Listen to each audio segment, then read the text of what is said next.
Le strip-till est une technique de travail du sol venue des États-Unis. Elle consiste à ne travailler que la ligne de semis en laissant l'interrang intact.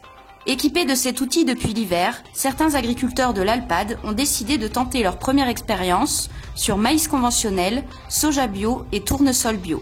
Nous avons suivi ces 3 parcelles tout au long de la campagne 2015 pour observer l'impact du strip-till sur le développement des cultures. Nous avons interrogé les agriculteurs pour comprendre leur motivation à se tourner vers cette nouvelle technique de travail. C'est un outil qu'on a donc en climat et on s'est posé la question de déjà simplifier le travail,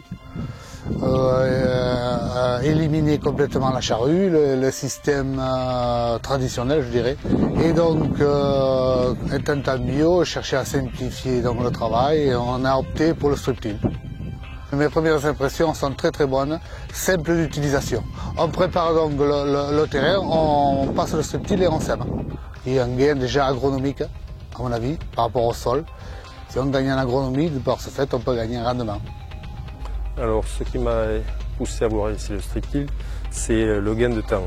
Étant double actif, j'ai besoin de travailler assez vite et dans de bonnes conditions agronomiques. Donc, le strip-till pour moi est un outil qui arrive à regrouper ces conditions et ensuite voir si la plante arrive à mieux se développer, surtout au niveau racinaire, est-ce qu'elle exploite le travail de fissuration que fait le strip-till pour arriver à prendre tous les éléments qui se trouvent dans le sol. Alors la mise en œuvre a été un peu compliquée étant donné qu'on a acheté cet outil d'occasion.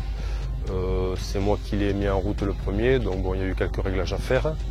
Ensuite, l'autre problème, c'est que le strip-till est en 4 rangs et moi je sème en 6 rangs. Donc voilà, il y a des endroits où on est un peu plus que 80 en écartement, il y a des endroits un peu moins. Mais, au niveau du maïs, j'espère avoir au moins les mêmes rendements à peu près que ce que je faisais en conventionnel, on va dire. Bon, on est arrivé quand même à faire quelque chose de correct, je pense.